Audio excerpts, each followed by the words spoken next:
Bonjour, vous êtes enceinte? Vous avez de la fièvre ou vous avez une douleur? Votre médecin ou votre sage-femme vous ont prescrit du paracétamol? Ceci peut vous intéresser. Sur les 5 dernières années, environ 400 études se sont intéressées au sujet de la prescription du paracétamol, qui est aussi appelé acétaminophène, pendant la grossesse et à ses effets sur le fœtus. Le recul de ces études peut aller jusqu'à 4 ans et plus.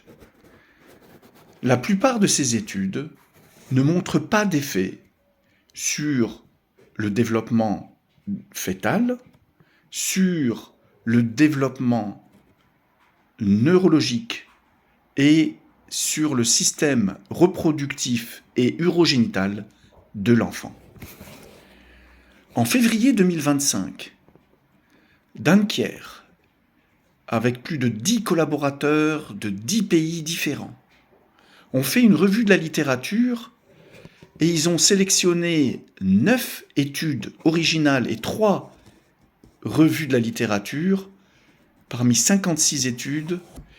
Et toutes ces études montrent qu'il y a des biais, c'est-à-dire des facteurs de confusion. Ces facteurs de confusion sont de 3 ordres, soit environnementaux, soit familiaux, soit génétiques. Pour être simple, si on prend 2 groupes de femmes enceintes, un groupe qui a utilisé le paracétamol, un deuxième groupe qui n'a pas utilisé de paracétamol, et on compare le devenir des nouveau-nés, pour pouvoir faire cette comparaison, il faudrait que sur le plan de l'environnement, sur le plan familial et sur le plan génétique, les 2 groupes soient similaires. Or, ce n'était pas toujours le cas. Si on tient compte de ces facteurs de confusion, il est très peu probable que l'exposition à l'acétaminophène entraîne des risques accrus, cliniquement significatifs et décelables, d'hyperactivité, de troubles de déficit de l'attention ou de troubles du spectre de l'autisme.